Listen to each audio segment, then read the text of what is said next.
It's been a while. Of course. Go ahead. Oh. Now there's a question I wasn't expecting. Very well. I'll tell you what I know once more. The once renowned Raiden Gokuden, comprised of 5 branches. Amenoma, Futsu, Ishin, Hyakume, and Senju. The art of forging practiced by these 5 clans was first taught to them personally by the almighty Shogun. Over time, the 5 branches diverged from one another as generations of bladesmiths honed and perfected their craft until they became 5 distinct traditions. Most of the great swordsmith clans of old have since fallen into decline, and for a long time, only the Amenoma branch kept its art alive. But fortunately, Kaedehara Kazuha recently returned to Inazuma and took up the mantle of the Ishin art. Now, 2 clans remain of the original Gokuden 5. If my memory serves me right, you yourself were present when he forged the Ishin blade. Oh, yeah, we were! Paimon remembers that now. We learned a bit about the decline of the Raiden Gokuden then, too. It seems like such a shame. That, my friends, is a tragic tale indeed. In fact, this was not made known to me for most of my life. All these years, I knew of those great clans' demise, but never the cause. Only recently, when the question was on my mind, did I ask Kaedehara Kazuha about this. He told me that, as we are both heirs to a branch of the Raiden Gokuden, it was right that I should know the truth. There is no harm in telling you, but I must warn you. It is a dark and sorrowful tale. The Raiden Gokuden were the targets of a murderous rampage by a vengeful bladesmith. Vengeful? Why? 400 years ago, so I'm told, there was a catastrophic malfunction in Tatarasuna's furnace. One brave swordsmith heard the commotion and chose not to flee, but he rushed to the scene, hoping to prevent a disaster. Tatarasuna was home to a state-of-the-art forging and smelting operation in that day, and overseeing it was the armory officer. His surname was Niwa, though he had family ties to the Kaedehara clan. Knowing that they had just one chance to save countless lives, Mr. Niwa and the swordsmith leaped together into the furnace. The furnace quickly stabilized, but neither of them made it out. The smith's death, though heroic, dealt a devastating blow to his family's fortunes. His orphaned son was left to fend for himself, and grew up deeply resentful at the world. In his heart, the whole of Inazuma was culpable in his tragedy. He hated the almighty Shogun for her apparent indifference towards his father's death, and he hated everyone who had done nothing to try and save him. Powerless and destitute, the only legacy he had to pass on to his children was his hatred. Generation after generation bore this grudge, living in utter misery. Alas, if only the story could have ended there. But 100 years ago, the then head of this family reached the end of his wits. He could bear their fate no longer, and yet he could do nothing to change it. Finally, he made a drastic decision to take revenge on the Raiden Gokuden. In doing so, he sought to vent his pent-up anger and shake the very foundations of Inazuma's forging industry. In his fury, he murdered indiscriminately, killing even bladesmiths from the Hyakume clan which he belonged to. His goal was absolute, the devastation of all of the Raiden Gokuden. But when he came to the Kaedehara and Kamisato clans, his killing spree came to an abrupt end. He failed to catch them unawares. They fought back, fiercely, and they did not spare his life. That is why the Kaedahara clan and their Ishin art survived that day. I suppose they were the lucky ones, under the dire circumstances.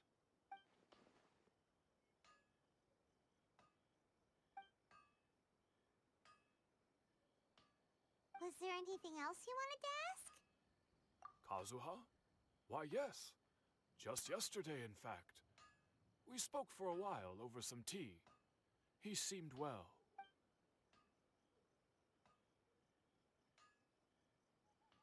My pleasure. Don't tell Paimon. There are other places you want to visit too, right? Your expression says it all. You can't hide anything from Paimon. On to the next stop. Lead the way, traveler. Paimon will be right behind you.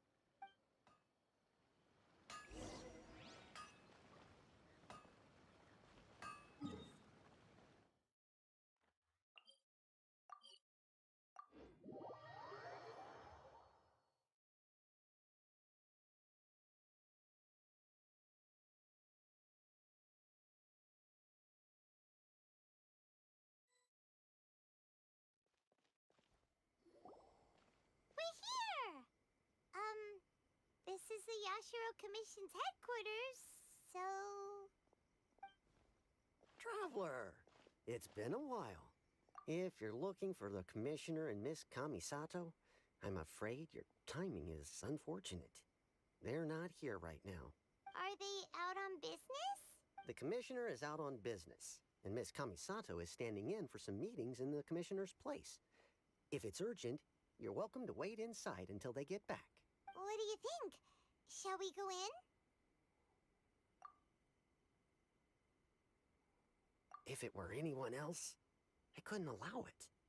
But seeing as you're so close with the Commissioner and Miss Kamisato, I think it should be okay. We'll be heading in then. Thanks! Hello, dears. Is there something you want to say? Of course, traveler. Yes, I know who you are. Miss Kamisato has told me about you. What would you like to know? Oh, they're both very well indeed. Lately, Miss Kamisato has been rather busy attending all kinds of meetings and occasionally paying visits to some local organizations on the Commissioner's behalf. As for the Commissioner himself, well, you know, busy as ever. That much hasn't changed. Although he does seem to be in a rather good mood these days. So pretty much business as usual in the Yashiro Commission, huh? Very much so.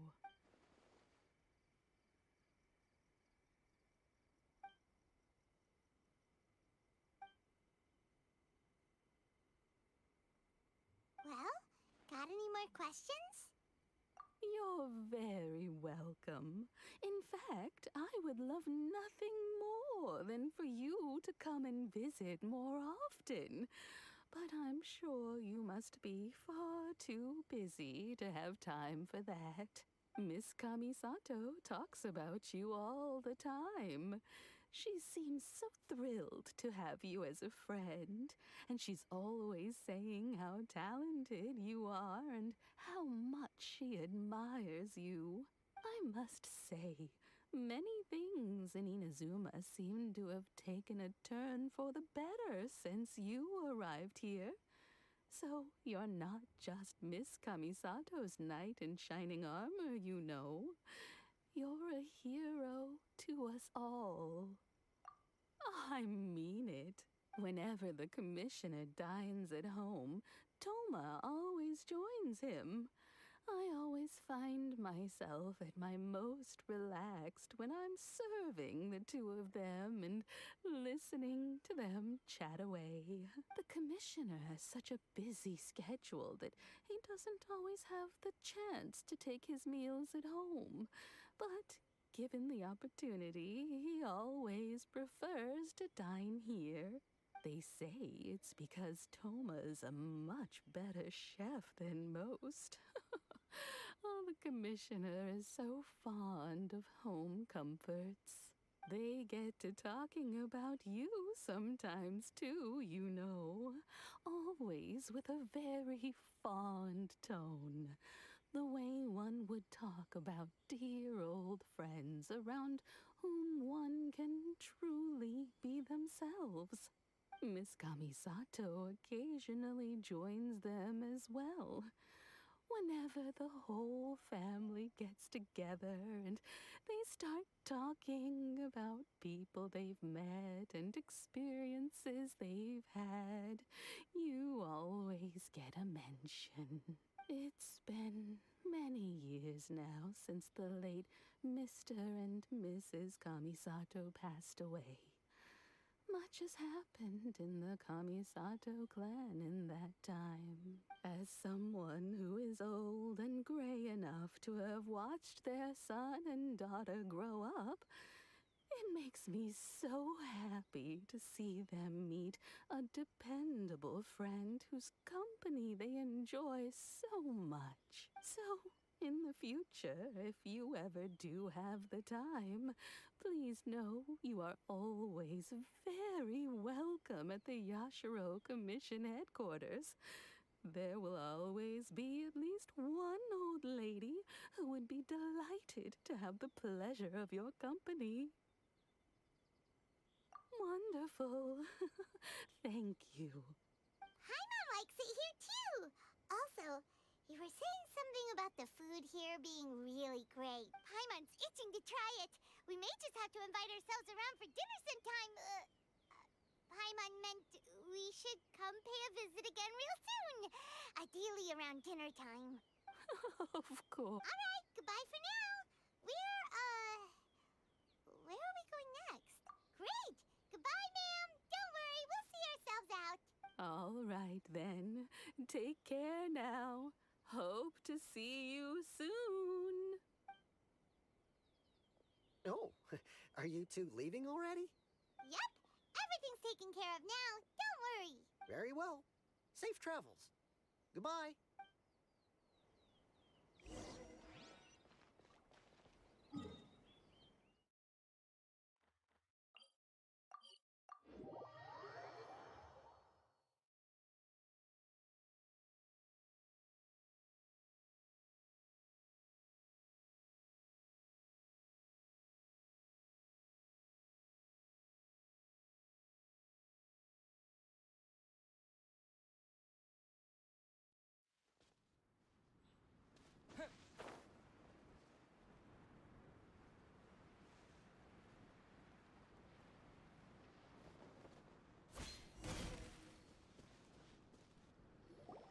Well, here we are.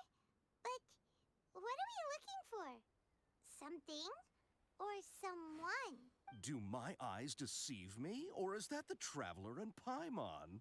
Xavier, what are you doing here? I was in the general area, and now I'm in this specific area. There, that's me. So what about you two? We have some questions and thought you might be able to help. Certainly do. I've researched the furnace here in some depth. If there's anything you want to know, just ask away.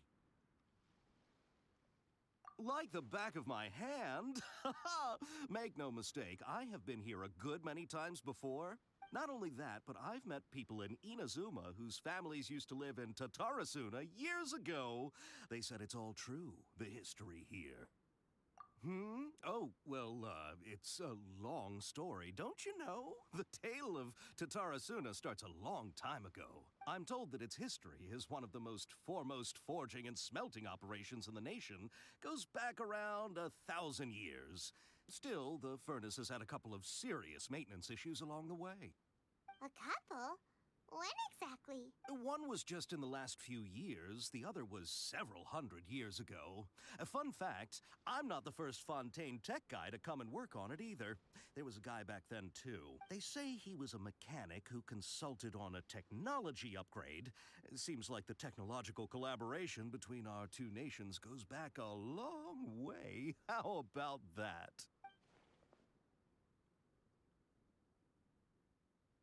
Hey, weren't you gonna ask Xavier something about Tatarasuna?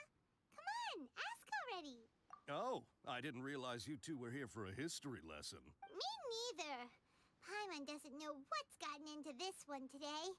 Feels like we've been preparing for a history exam or something. What brought this on? Did you just wake up today with a sudden burning desire for historical knowledge? Sure, go ahead. A Kabukimono? No, I can't say that I have. I do know the word, Inazuman for those eccentric types who always go around dressed to the nines. Just the sort of person that I'd like to meet, actually. But sadly, I've never had the pleasure, nor have I come across anything to do with a Kabukimono where Tatara Suna is concerned.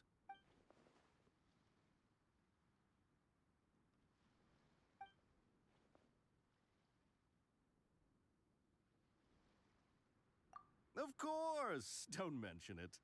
Oh, we're leaving? Okay, bye, Xavier. Oh, you're most welcome. More than happy to help. Farewell. Looks like you got all the information you're looking for. Sure, but what's up with you today? Whatever it is, it seems like it's really troubling you.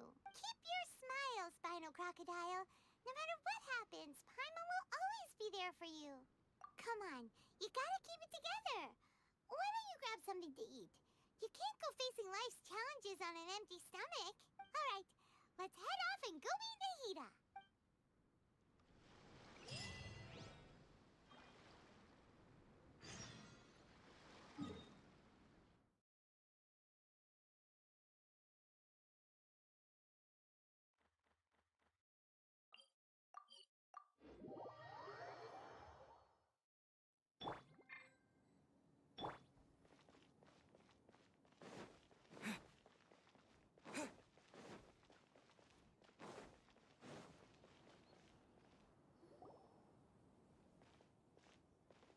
Hey, it's them!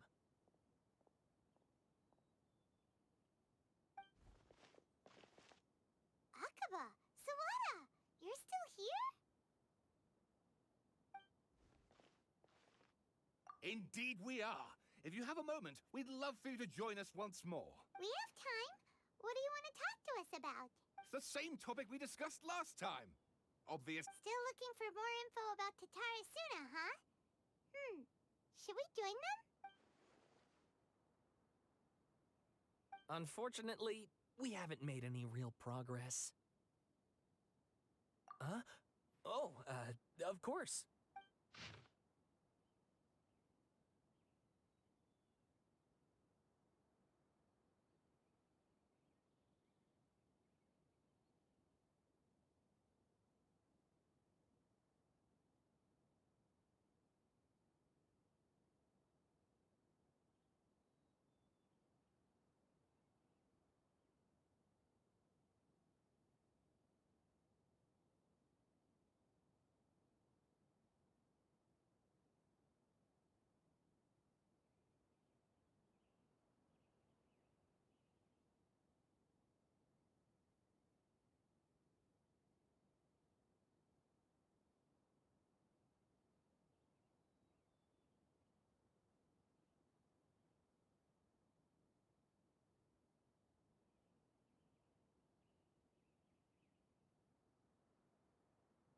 I presume you'll want to read mine as well. Here.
Well, what do you think?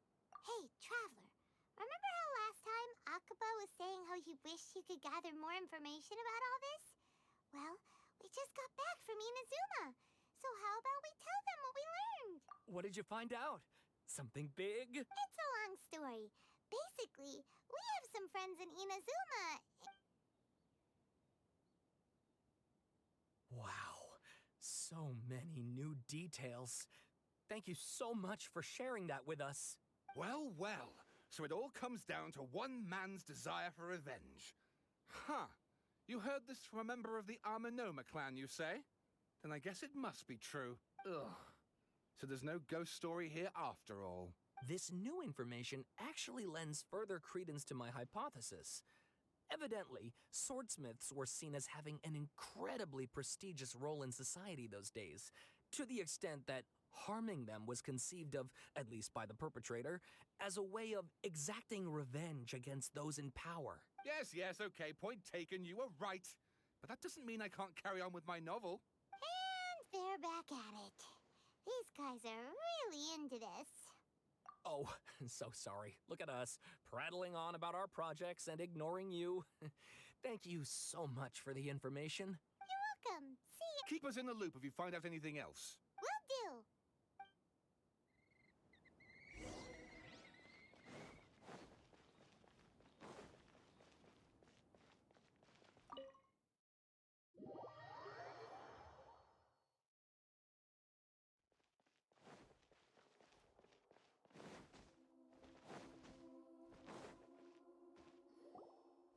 Nahida, we're here! Traveler, Paimon, how have you been? Ugh, where to start? Paimon hasn't had a moment's rest this whole time. That night, we ended up chatting and chatting until suddenly the sun was up. And then he decided he wanted to go to Inazuma. The Balladeer? This sounds like some kind of code name. You look troubled. Is there something you need to tell me?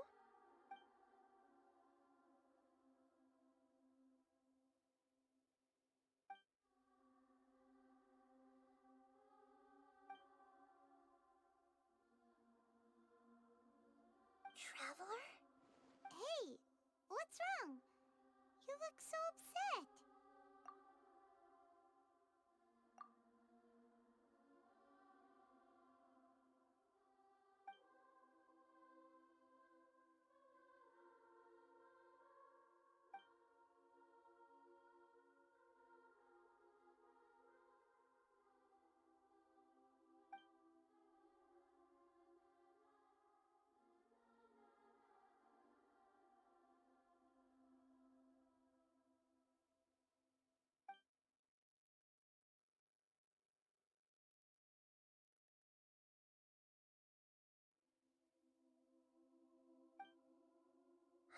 That's quite a story.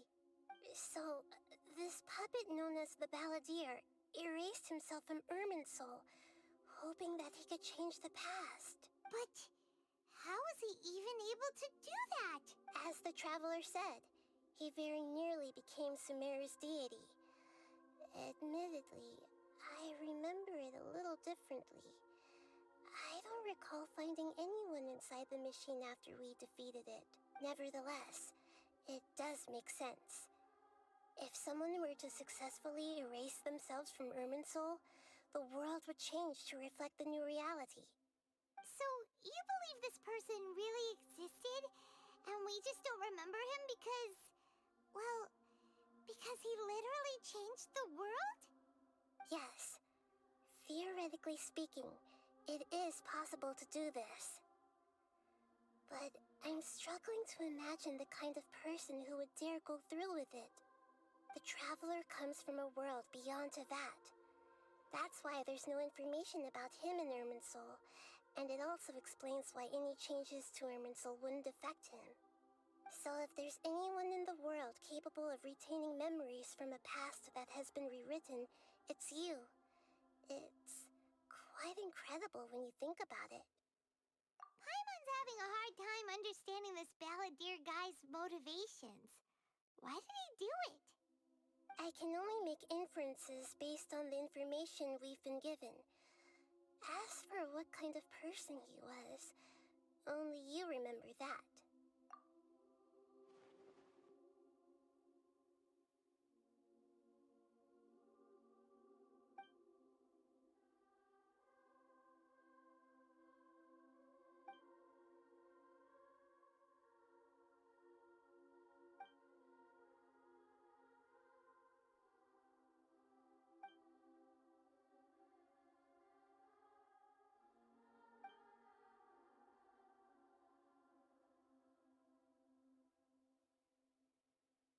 Something else worrying you? Something that you can't share? It couldn't change the fate of the ones who had died, right? Once the Balladeer realized he hadn't been betrayed after all, it must have completely changed his view of the people of Tatarasuna. Now he saw them as friends again. He couldn't keep hating humans after that. And if he thought there was a chance he could save his old friends, it would be hard not to try. The story makes sense, every part of it. The Balladeer tried to achieve godhood with the doctor's help. He was unsuccessful, but retained the power to connect with Irminsul. That power then enabled him to change what was recorded in Irminsul and erase himself, even though he didn't have much strength left. Yeah, it does make sense, but it still ended in tragedy for his friends. It just feels so hopeless. He gave everything to do this, but it seems like he got nothing in return.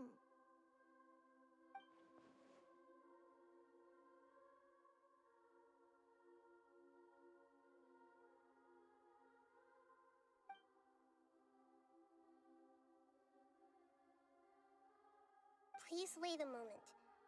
I want to check something. Found it. This should be the one.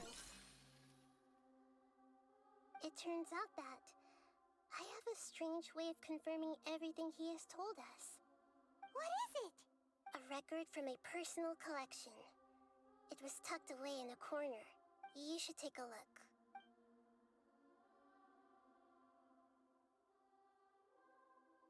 Is this a fairy tale? Who wrote it? I authored this record myself. Huh? You wrote a fairy tale that somehow has something to do with the Balladeer? When combined with the Traveler's narrative, it's clear that this story is an allegory. Everything in it is a symbol for something else. Hold on. So this record survived from the past? Yes. Any information about the Balladeer or the Kabukimono and other records will have been changed. But I wrote this story in a way that means it was left intact. Changing the information in Irminsul changes to that. But Irminsul can't change information that was well hidden in advance. I guess I must have written this story as a backup before the Balladeer entered Irminsul. That's incredible! What a great idea! And sending the Traveler into Irminsul with the Balladeer must have been a further precaution. I knew he'd remember everything. This story is abstract enough that it still resonates with the present information recorded in Irminsul. But if we connect all the different pieces together, the true story that emerges is the one he told us. The now erased life of the Balladeer.